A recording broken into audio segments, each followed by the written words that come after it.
तं सन्तः श्रोतुमर्हन्ति सदासत् व्यक्तिहेतवः हेम्नः संलक्ष्यते यज्ञो विशुद्धिः श्यामिकापि वा।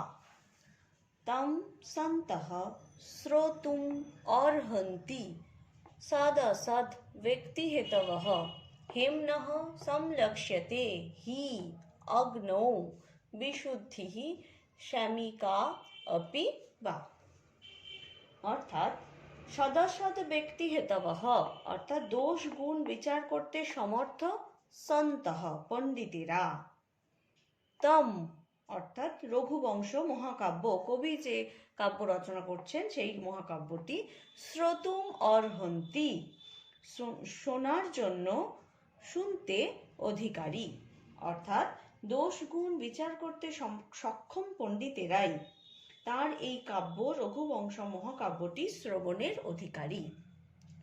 একটা উপমা দিচ্ছেন যে হেমনঃ সোনার স্বর্ণের, বিশুদ্ধি দোষহীনতা সেটি শুদ্ধতা দোষহীনতা, অপি বা অথবা, শ্যামিকা শ্যামিকা মানে দোষযুক্ততা, অগ্নৌ অগ্নৌ সংলক্ষ্যতে অগ্নিতেই পরীক্ষিত হয়, অগ্নৌ হি সংলক্ষ্যতে অগ্নিতেই পরীক্ষিত হয়। অর্থাৎ সোনা দোষযুক্ত অথবা দোষহীন সেটা অগ্নিতেই আগুনেই পরীক্ষা করা হয়ে থাকে। তেমনিভাবে তার এই যে মহাকাব্য সেটির দোষ গুণ বিচার করতে সক্ষম পণ্ডিতেরাই একমাত্র তার কাব্য শ্রবণে অধিকারী। এরপর বৈবস্বত মনুর নাম মাননীয় মনীষীণাম আশিন মহিক্ষিতামাদ্যঃ প্রণবচ্ছন্দসামিব। বৈবস্বত মনুঃ নাম মাননীয় মনীষীণাম আশিত মহিক্ষিতাম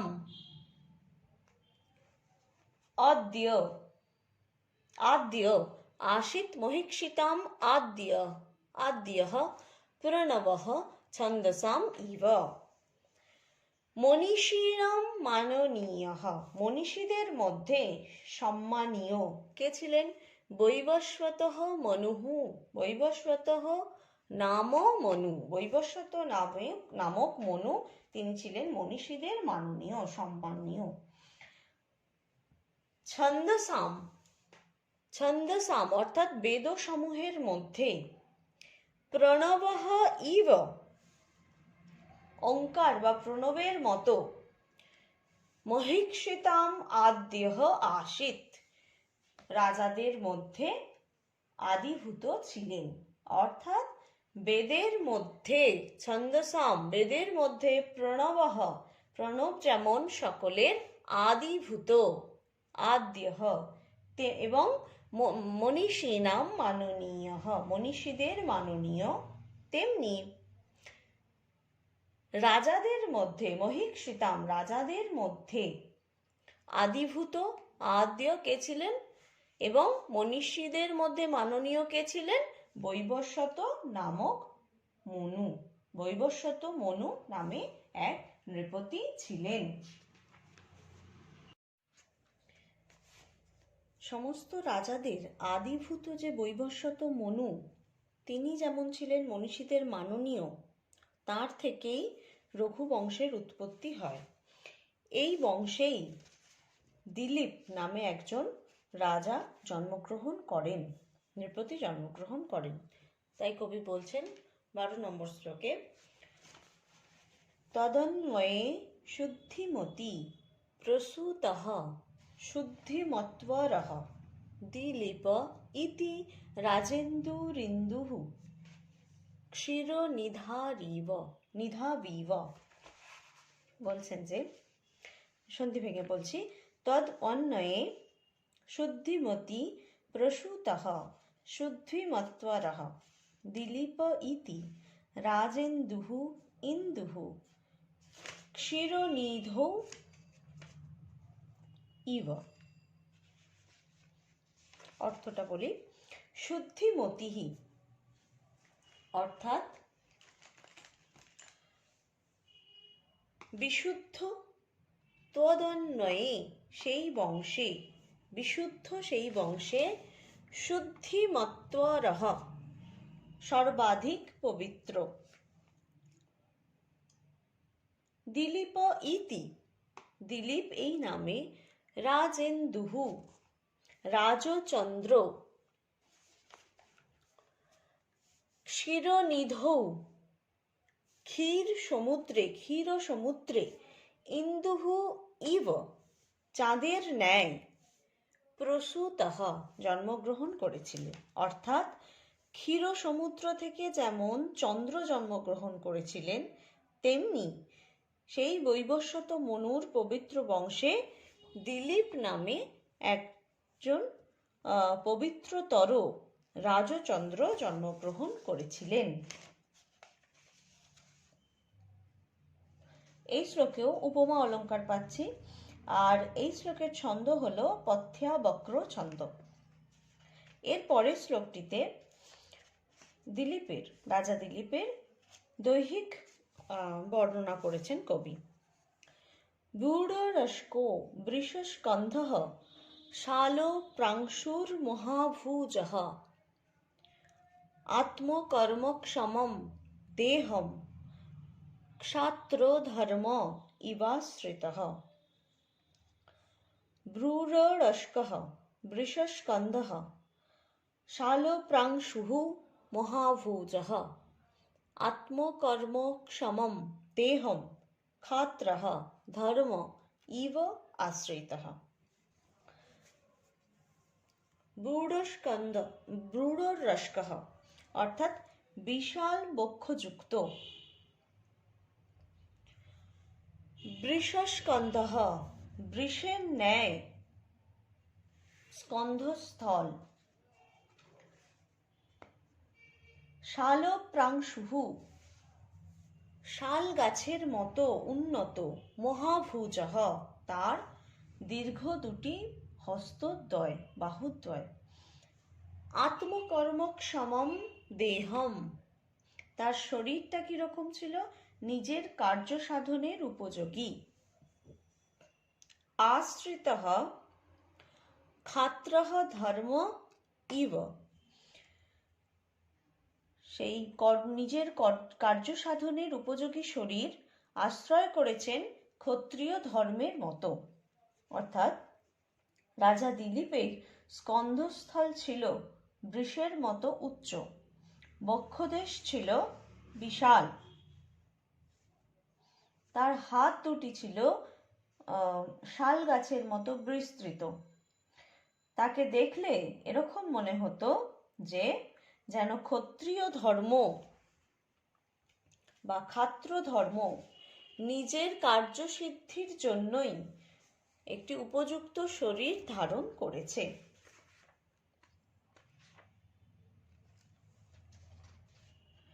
এরপরে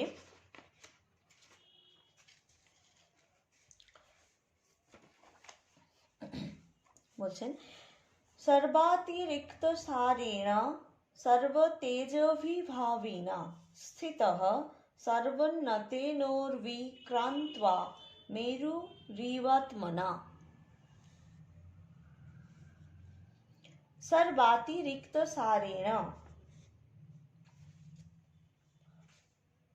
সর্বতেজঃ অভিভাবিনা সর্বতেজভিভাবিনা সর্বোন্নতেন ঊর্বি স্থিতঃ সর্বোন্নতেন ঊর্বি ক্রান্ত্বা মেরুহু ইব আত্মনা। অর্থটা এরকম, সর্বাতিরিক্ত সারেণ অর্থাৎ সর্বাপেক্ষা বলবান, সর্বতেজভিভাবিনা সকল প্রকার তেজকে যিনি পরাস্ত করেছেন, সর্বোন্নতেন সকলের থেকে উন্নত, আত্মনা দেহের দ্বারা, মেরু ইব ঊর্বিম মেরু পর্বতের মতো, সুমেরু পর্বতের মতো, মেরু ইব উর্বিম, সুমেরু পর্বতের মতো পৃথিবীকে ক্রান্ত্বা অতিক্রম করে স্থিতঃ বিরাজ করছেন। অর্থাৎ তিনি, সেই রাজা দিলীপ, সকলের থেকে বলবান ছিলেন।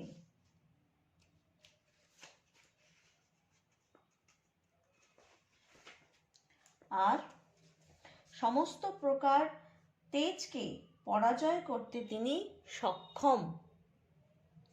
আর সর্বাপেক্ষা উন্নত শরীরের দ্বারা তিনি পৃথিবীকে অতিক্রম করেছেন।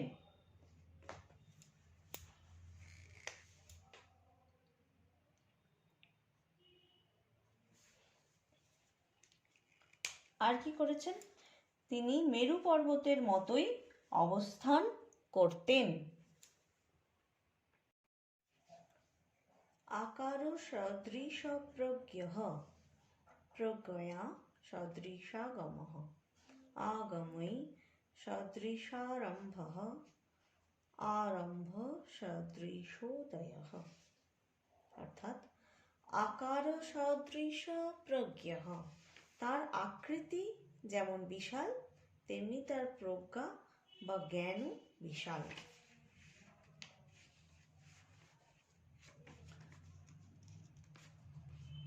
অর্থাৎ তাকে দেখতে যেমন চমৎকার সুন্দর ছিল, চমৎকার আকার ছিল তার, তেমনি তার প্রজ্ঞাও ছিল চমৎকার।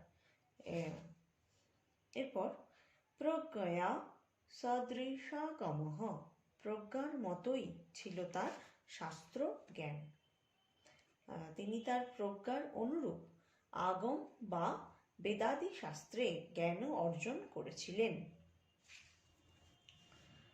আগমৈ সদৃশারম্ভ আরম্ভ সদৃশোদয়ঃ, শাস্ত্র জ্ঞানের মতোই ছিল তার কর্মানুষ্ঠান এবং কর্মানুষ্ঠানের অনুরূপ ফল লাভ বা অভ্যুদয় তিনি লাভ করতেন, তিনি পেতেন।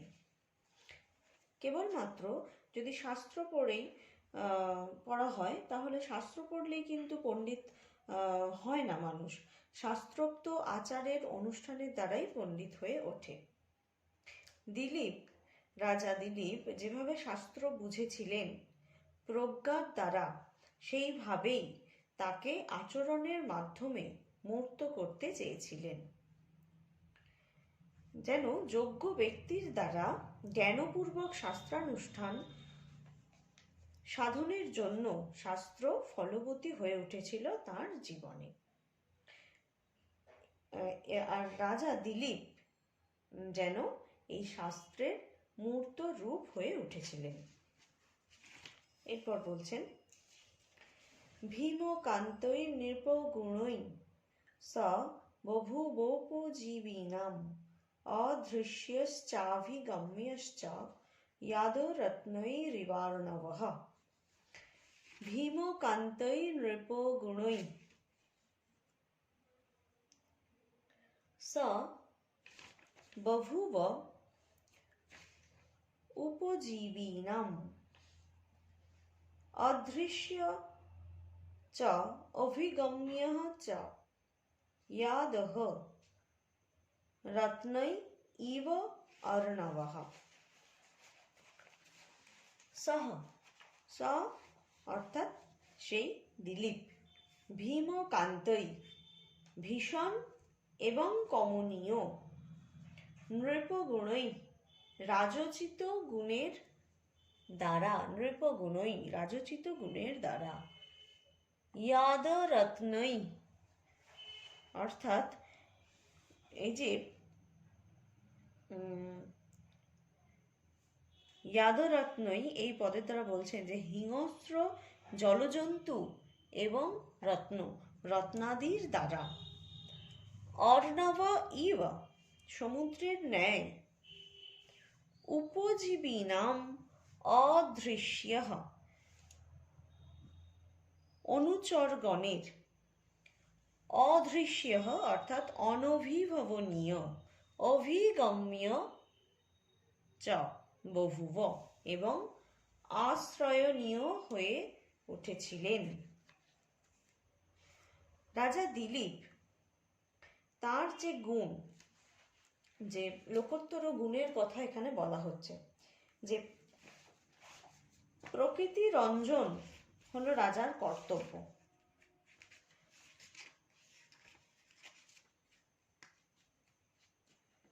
সেটাই প্রধান কর্তব্য। তেমনি দুষ্টগণকে দমন করা এবং শিষ্টগণের পালনের জন্য রাজাকে মাঝে মধ্যে কঠোর এবং মৃদু গুণযুক্ত হতে হয়। সেই জন্যই এই রাজা দিলীপের মধ্যে তীক্ষ্ণ এবং মৃদু গুণ, কঠোর এবং ভীষণ এবং কমনীয়, এই দুটি গুণের সমাবেশ ঘটেছে। অনুজীবীদের কাছে তিনি ছিলেন ভয়ের পাত্র, তেমনি বিপদের সময়ও তিনি তাদের একান্ত আশ্রয়ের পাত্র ছিলেন। এই যে উভয় প্রকার পরস্পর বিরুদ্ধ গুণ কিভাবে দিলীপের মধ্যে বিরাজ করত, সেটা কবি উপমা দিয়ে বোঝাচ্ছেন। বলছেন যে হিংস্র জলজন্তুর সমাবেশে সমুদ্র ভয়াবহ, তেমনি অসাধারণ রাজশক্তির প্রভাবে তিনি শক্তিমান। এই যে হিংস্র জন্তু আছে বলে যে সমুদ্রের কাছে কেউ রত্ন অনুসন্ধান করতে যাবে না, এরকম হয় না, যায়। তাই এখানেও এই দয়া দাক্ষিণ্যাদি গুণযুক্ত রাজা দিলীপ তিনিও প্রজাদের কাছে আশ্রয়ণীয় হয়ে উঠেছিলেন। এরপর রেখামাত্রমপি ক্ষুণ্যাদামনর্বর্ত্মনঃ পরম ন ব্যতীয়ুঃ প্রজাস্তস্য নিয়ন্তুর্নেমিবৃত্তয়ঃ। রেখামাত্রম অপি ক্ষুণ্যাদ আমনঃ বর্ত্মনঃ পরম ন ব্যতীয়ুঃ প্রজাঃ তস্য নিয়ন্তুঃ নেমিবৃত্তয়ঃ।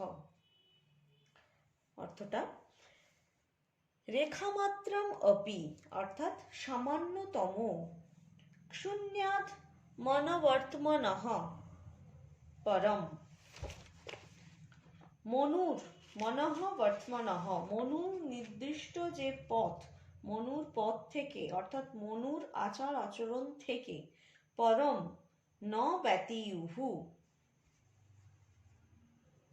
এতটুকুও অতিক্রম করেন না, অধিক অতিক্রম করত না। কারা? প্রজাহ তস্য অর্থাৎ সেই দিলীপের প্রজাগণ, রাজা দিলীপের প্রজারাও মনুর আচার আচরণকে সামান্যতম উল্লঙ্ঘন করতেন না। কিরকম ভাবে? এখানেও উপমা বলছেন যে নিয়ন্তুহু অর্থাৎ রথের সারথি, একজন নিপুণ সারথি যখন রথ চালাচ্ছেন, সেই সারথির ক্ষেত্রে কি হয়? নেমিবৃত্তয়ঃ রথের চাকা কি করে? যে পূর্ববর্তী যে রেখা, পূর্ববর্তী যে রথের চাকার দাগ, সেই চাকা থেকে সামান্যতম সরে যায় না, সেই চাকার দাগ থেকে সামান্যতম অতিক্রম করে না। তেমনি ভাবে রাজা দিলীপের প্রজাগণও মনোনির্দিষ্ট আচার আচরণকে সামান্যতম উল্লঙ্ঘন করতেন না।